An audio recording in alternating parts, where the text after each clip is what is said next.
باپ بیٹے روح القدس کے نام میں آمین۔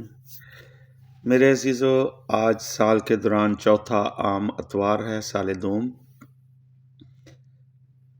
اور اتوار کا دن ہے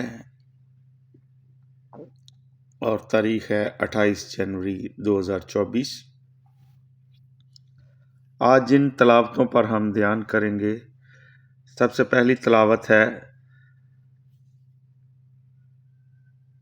تثنیہ شرح، اس کا 18 باب 15 سے 20 آیت۔ آئیں ہم خدا ان کے کلام میں سے سنیں۔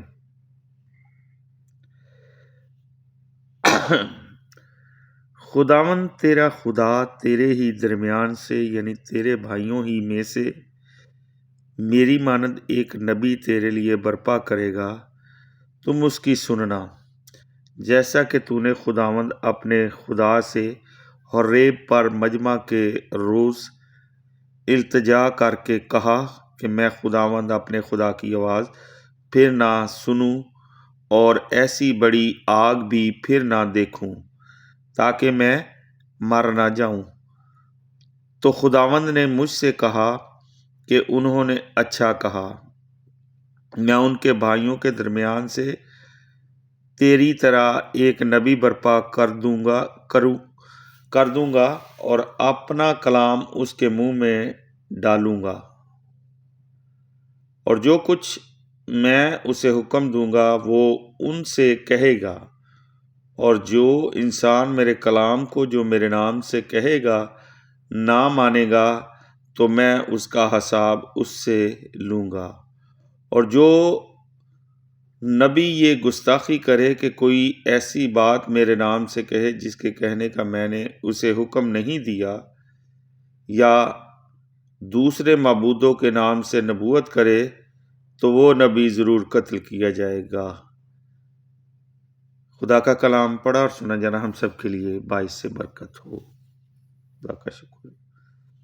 تیرا کلام زمانے میں اے خدا بندہ، تیرا کلام زمانے میں اے خدا بندہ، اثر دکھا کے رہا جس بھی روپ میں آیا، تیرا کلام زمانے میں اے خدا بندہ، تیرا کلام ہے شعلہ بھی اور شبنم بھی، تیرا کلام ہے شعلہ بھی اور شبنم بھی، تیرا کلام ہے انمول اے خدا بندہ، تیرا کلام ہے انمول اے خدا بندہ، اثر دکھا کے رہا جس بھی روپ میں آیا، تیرا کلام زمانے میں اے خدا بندہ۔ ہمارے لیے آج کی دوسری تلاوت کرنتھیوں کی کلیسیا کے نام پولس رسول کا پہلا خط اور اس کا 7 باب اور اس کی 32 سے 35 آیت ہم سنیں گے۔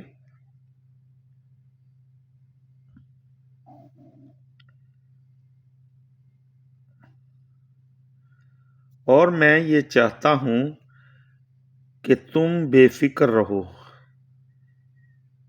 بے بیاہا خداوند کے لیے فکر مند رہتا ہے کہ کس طرح خداوند کو خوش کرے، مگر بیاہا ہوا دنیا کے لیے فکر مند رہتا ہے کہ کس طرح اپنی بیوی کو خوش کرے، اور وہ دو طرفہ ہے۔ اسی طرح بے بیاہی اور کنواری ان باتوں کی فکر میں رہتی ہے جو خداوند کی ہیں، یعنی کہ وہ بدن اور روح دونوں کی نسبت پاک ہو، مگر بیاہی ہوئی ان باتوں کی فکر میں رہتی ہے جو دنیا کی ہیں، یعنی کہ کس طرح اپنے شوہر کو خوش کرے۔ یہ تمہارے فائدے کے واسطے کہتا ہوں، نہ کہ تمہیں پھندے میں ڈالنے کے لیے، بلکہ زیبا کام کے لیے، تاکہ تم خداوند کی خدمت میں بے وسوسہ مشغول رہو۔ خدا کا کلام پڑھا اور سنے جانا ہم سب کے لیے باعث سے برکت ہو۔ خداوند کا شکر ہو۔ فضل علیہ رب بخش گناہ سب میرے، مانگوں فضل رحم کر تو اے اوتے میرے، مانگوں فضل رحم کر تو اے اوتے میرے، فضل علیہ رب۔ اے خدا میں تیرا گناہ کی تباری، تیرے ہی حضور وچ بدی کیتی ساری، تیرے ہی حضور وچ بدی کیتی ساری، فضل علیہ رب۔ آئے ہم خداوند آپ کے ساتھ ہو۔ انجیل مقدس مرکز کے مطابق، اے خداوند تیری تمجید ہو۔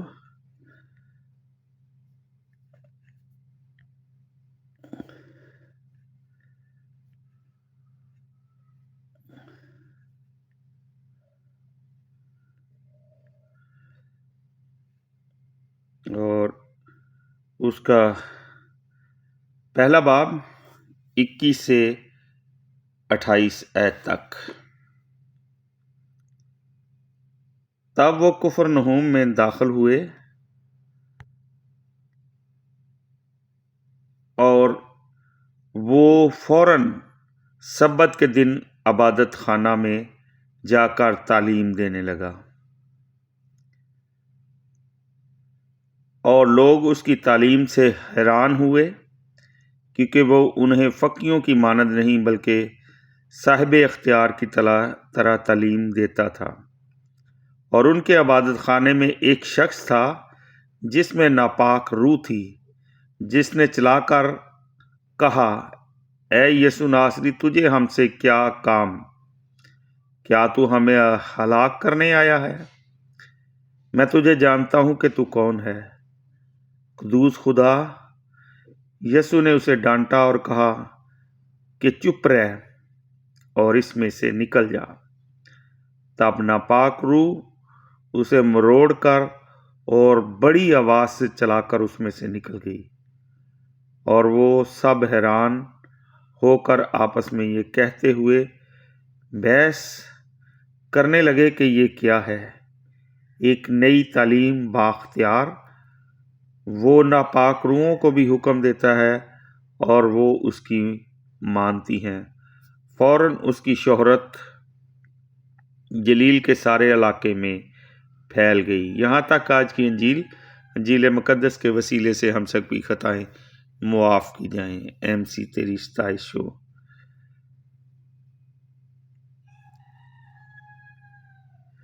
میرے عزیزو، آج خداوند یسوع کلیسیا کے ذریعے ہم سے ہم کلام ہوتا ہے، اس لیے ہمارا فرض ہے کہ ہم کلیسیا کی تعلیمات پر غور کریں اور اس پر عمل بھی کریں۔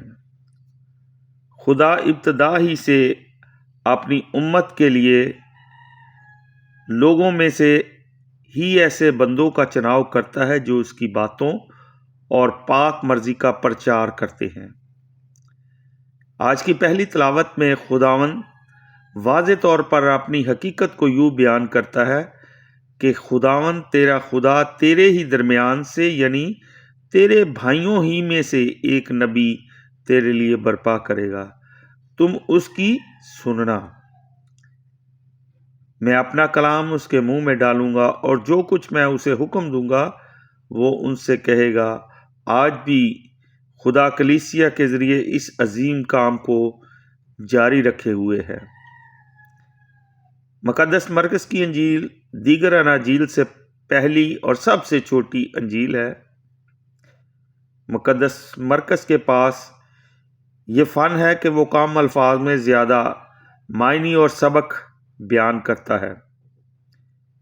خداوند یسوع اپنے چند شاگردوں کو بلاتے ہیں اور ہیکل میں تعلیم دینا شروع کر دیتے ہیں۔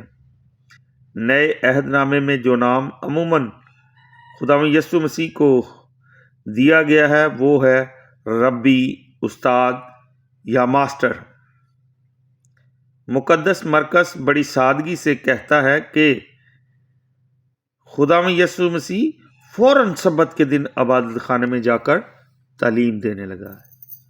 وہ کوئی وضاحت نہیں دیتا کہ اس نے کلام پاک کا کون سا حصہ چنا، لیکن یہ ضرور ہے کہ ہیکل میں موجود لوگوں کا رد عمل بڑا زبردست ہے۔ انجیل مقدس میں لکھا ہے کہ لوگ اس کی تعلیم سے حیران ہوئے کیونکہ وہ انہیں فقیوں کی مانند نہیں بلکہ صاحب اختیار کی طرح تعلیم دیتا تھا۔ یہ اختیار اس وقت اور زیادہ واضح ہو جاتا ہے جب خداوند یسوع مسیح عبادت خانے میں موجود ایک شخص سے بدروح کو نکالتا ہے۔ انسانی تاریخ اس حقیقت کی گواہی دیتی ہے کہ خدا شروع سے استادوں کو خاص پیغام کے ساتھ بھیجتا رہا۔ کچھ لوگوں نے ان کی تعلیم کو رد بھی کیا اور پھر وقت کے پورے ہونے پر خداوند یسوع مسیح استاد خود دنیا میں آ گیا ایک نئی اور بااختیار تعلیم کے ساتھ۔ اس کے بھی بہت اچھے شاگرد تھے جنہوں نے بہت جلد سچائی کو قبول کیا، مگر کچھ ایسے بھی تھے جو بہت جلد پھر گئے اور اس سے الگ ہو گئے۔ خداوند یسوع مسیح آج بھی ہمیں بلاتے ہیں اور سکھاتے ہیں۔ اس نے ہمیں تنہا اور بغیر استاد کے نہیں چھوڑا۔ کلیسیا زمین پر خداوند یسوع مسیح کی موجودگی کا نشان ہے۔ خداوند یسوع مسیح زمین پر موجود ہوگے اگر کلیسیا پوری اختیار سے تعلیم دیتی ہے، لیکن کچھ انسان ایسے بھی ہیں جن کے لیے کلیسیا کی تعلیم بہت سخت ہے، لیکن یہ حقیقت ہے کہ خداوند یسوع استاد کی آواز آج بھی ہمارے درمیان ہے۔ کلیسیا خداوند یسوع مسیح کی آواز میں ہم کلام ہوتی ہے۔ خدا کرے کہ ہم کھلے دلوں سے اس آواز کو سنیں اور خداوند یسوع مسیح کی پیروی کریں۔ جو کچھ خداوند یسوع مسیح انجیل مقدس میں بیان کرتے ہیں ہم سب کے لیے ہدایات دیتے ہیں۔ ہم اس کے مطابق اپنی زندگی گزاریں۔ دکھوں، پریشانیوں، مصیبتوں سے کبھی نہ گھبرائیں، کیونکہ ہمارا خداوند یسوع مسیح خود خدا ہوتے ہوئے، باپ کا بیٹا ہوتے ہوئے ان تمام تکلیفوں کو برداشت کرتا ہے اور کہتا ہے، اے باپ ان کو معاف کر کیونکہ یہ نہیں جانتے کہ کیا کرتے ہیں۔ آج بھی کلیسیا بالکل اسی طرح جس طرح خداوند یسوع مسیح نے شاگردوں کو چنا، آج بھی بشپ صاحبان جو ہیں کلیسیا کہ بیاہ پر ہمارے نوجوانوں میں سے، ہمارے بھائیوں میں سے، ہمارے بیٹوں میں سے، ہماری بیٹیوں میں سے خدا کے خدمت کے لیے لوگوں کو چنتے ہیں۔ تو میں بھی خدا کا خادم ہوتے ہوئے آج آپ سب کو یہی بتانا چاہتا ہوں کہ خدا کے حکموں پر عمل کرتے ہوئے ہمیشہ کی زندگی کے لیے اپنے آپ کو تیار کریں، گو کہ بہت مرتبہ شیطان ہمارے ذہنوں کو ورگلاتا ہے اور خدا سے دور کرنے کی کوشش کرتا ہے، لیکن ہمیں کسی بات میں بھی اس کو شیطان کو فالو نہیں کرنا، بلکہ خدا یسوع مسیح کے نقش قدم پر چلتے ہوئے ہمیشہ کی زندگی کے وارث بننا ہے۔ آج میں تمام لوگوں کو جو خدا کی خدمت کرنا چاہتے ہیں، جنہوں نے باپ، بیٹے اور روح القدس کے نام سے بپتسمہ لیا ہوا ہے، ان کو دعوت دیتا ہوں کہ ہماری طرف سے یہ آپ سب کو دعوت ہے کہ ہمارے ساتھ خدمت میں شامل ہوں۔ Canonical Catholic church of Celtic cross Pakistan میں ایسا پلیٹ فارم دے رہا ہے جس کے تحت آپ کو انمیرڈ رہ کر خدمت کرنے کی ضرورت نہیں۔ اگر آپ انمیرڈ رہ کر بھی خدا کی خدمت کرنا چاہتے ہیں تو ضرور ہے، اور اگر آپ کر سکتے ہیں، اور اگر آپ چاہتے ہیں کہ شادی شدہ ہوتے ہوئے آپ خدا کی خدمت کریں تو اس طرح بھی canonical Catholic church of Celtic cross آپ کو موقع بخشتا ہے کہ آپ ہمارے ساتھ ملیں۔ آپ لے مین کے طور پر، آپ ڈیکن کے طور پر، آپ پریسٹ کے طور پر ہمارے ساتھ مل کر خدا کی خدمت کر سکتے ہیں۔ خدا ہم سب کو برکت دے اور اپنے کلام پر عمل کرنے کی توفیق عطا فرمائے، اور خداوند کے اس پاکستان میں جو اس نے ہمیں دیا ہوا ہے اس میں خدمت کرنے کی توفیق عطا فرمائے۔ آمین۔ خدا باپ، بیٹے، روح القدس کے نام سے آمین۔ آئے ہم مل کر وہی دعا کریں جو خدا یسوع مسیح نے خود ہمیں سکھائی ہے۔ اے ہمارے باپ، تو جو آسمان پر ہے، تیرا نام پاک مانا جائے، تیری بادشاہی آئے، تیری مرضی جیسے آسمان پر پوری ہوتی ہے زمین پر بھی ہو۔ ہمارا روز کی روٹی آج ہمیں دے، اور جس طرح ہم اپنے قرض داروں کو بخشتے ہیں تو ہمارے قرض ہمیں بخش، ہمیں آزمائش میں نہ پڑنے دے بلکہ برائی سے بچا، کیونکہ بادشاہت، قدرت اور جلال ہمیشہ تیرا ہے۔ آمین۔ سلام مریم، پرفضل خداوند تیرے ساتھ ہے، تو عورتوں میں سے مبارک ہے، مبارک ہے تیرے پیٹ کا پھل یسوع۔ آئے مقدسہ مریم، خدا کی ماں، ہم گنہگاروں کے واسطے دعا کر، اب اور ہماری موت کے وقت۔ آمین۔ جلال باپ، بیٹے، روح القدس کا ہو، جیسا کہ ابتدا میں تھا، اب ہے اور ہمیشہ ہوگا۔ آمین۔ خدا باپ، بیٹے، روح القدس کے نام سے آمین۔